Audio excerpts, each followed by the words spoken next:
রসগোল্লা নাম শুনলেই জিভে জল আসে। বাংলার সঙ্গে এই রসগোল্লার সম্পর্ক বহুদিনের। সেই কবে নবীনচন্দ্র দাস সৃষ্টি করেছিলেন এই রসালো মিষ্টিটির। তারপর থেকে বাংলার নাম উঠলেই উঠে আসেই রসগোল্লার নাম। বাংলা বিখ্যাত আরও একটি প্রাণীর জন্য, যার নাম বাঘ, রয়্যাল বেঙ্গল টাইগার। পৃথিবীর অন্যত্র বাঘ দেখা গেলেও রয়্যাল বেঙ্গল টাইগারের জাতটাই আলাদা। কিন্তু এই ভোটের বাজারে রসগোল্লা আর বাঘ নিয়ে আলোচনা কেন, সেটাই ভাবছেন তো? বাঘ যে রসগোল্লা খায় না তা সবাই জানে, তবে বাঘ আর রসগোল্লার সম্পর্ক কি? ভোটের বাজারে রাজনৈতিক দলের নেতা নেত্রীরা একে অপরের বিরুদ্ধে একাধিক তির্যক মন্তব্য করছেন, হাজারো প্রতিশ্রুতিও দিচ্ছেন। কিন্তু এই মুহূর্তে তার মধ্যে সুপারহিট টাইগার আর রসগোল্লা। গত ফেব্রুয়ারিতেই ব্রিগেড সমাবেশে এসে বিজেপির প্রধানমন্ত্রী পদপ্রার্থী নরেন্দ্র মোদী লাড্ডুর কথা বললেও আজ আসানসোল ও বাঁকুড়ায় এসে ডাবল ফায়দার বার্তা দিতে গিয়ে শোনালেন রসগোল্লার কথা। বাংলার প্রতি কেন্দ্রের বঞ্চনার অভিযোগ দিয়ে মোদীর সাফ মন্তব্য, তিনি কেন্দ্রে ক্ষমতায় এলে বাংলার উন্নয়ন হবে, আর তা দেখে দিদিকেও ছুটতে হবে। কেন্দ্র রাজ্য দুদিক থেকেই বাংলার উন্নয়নের বার্তা দিতেই মোদীর এই মন্তব্য। তবে কে কত বড় বাঘ তা বোঝাতে আবার রাজ্যের মুখ্যমন্ত্রী তথা তৃণমূল কংগ্রেস নেত্রী মমতা বন্দ্যোপাধ্যায়কে খোঁচাও দিয়েছেন বিজেপি প্রধানমন্ত্রী পদপ্রার্থী। সম্প্রতি মোদীকে কাগুজে বাঘ বলে কটাক্ষ করার পাশাপাশি নিজেকে রয়্যাল বেঙ্গল টাইগার বলে মন্তব্য করেছিলেন মমতা বন্দ্যোপাধ্যায়। এদিন তার জবাব দিতে গিয়ে পাল্টা প্রশ্ন তোলেন মোদী। তিনি জানতে চান, কাগুজে বাঘকে এত ভয় কেন?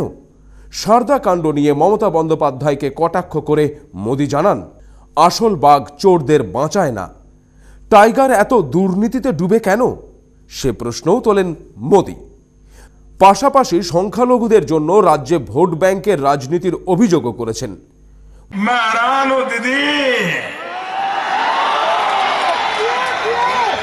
एक पेपर टाइगर से इतनी डरती क्यों?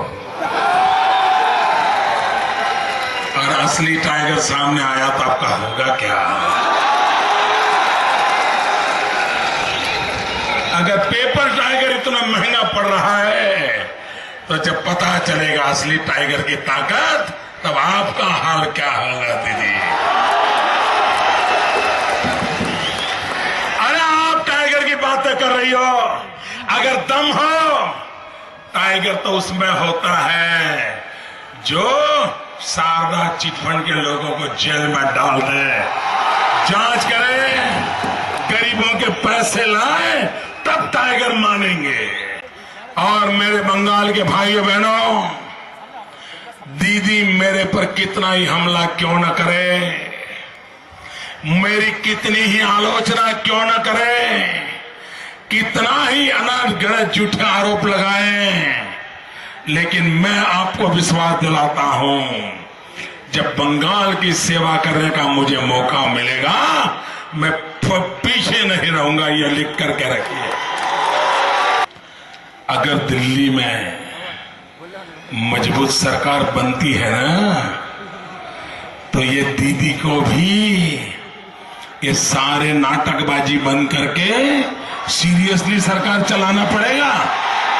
अगर मैं अच्छा काम करूंगा तो उनको भी फिर अच्छा करने के लिए दौड़ना पड़ेगा कि नहीं दौड़ना पड़ेगा? हम भी आपका अच्छा करें, उनको भी अच्छा करने के लिए मजबूर होगा। आपको डबल फायदा होगा कि नहीं होगा? लेकिन अगर आपने दीदी के साथ खड़े हो गए तो डबल होगा क्या? और इसलिए आपके दोनों हाथ में रसगुल्ले हैं, दोनों हाथ में रसगुल्ले हैं। दिल्ली में मोदी को लाओ, मोदी भी बंगाल का भला करे, दीदी भी बंगाल का भला करे, दोनों के बीच में स्पर्धा हो जाए कंपटीशन। ভোটের বাজারে বাঘ আর রসগোল্লা নিয়ে এই রাজনৈতিক বিবাদকে একটু তলিয়ে দেখলেই বলা যায়, রসগোল্লা এখানে উন্নয়নের প্রতীক, আর বাঘ হলো স্থায়িত্ব ও দৃঢ়তার প্রতীক।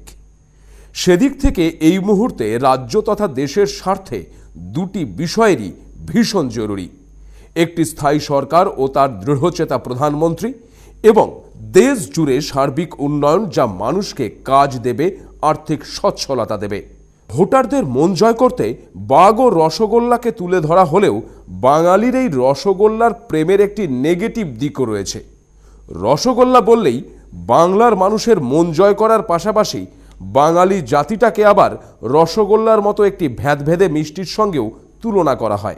ফলে এবারের নির্বাচন রাজনৈতিক দলগুলির লড়াইয়ের পাশাপাশি দেশ গড়তে ভেদভেদে বাঙালি জাতির বদনাম ঘুচিয়ে বাংলার মানুষের নিজেদের প্রমাণ করারও কি একটি লড়াই নয়? কি বলবেন আপনারা? Bureau report, CTVN plus.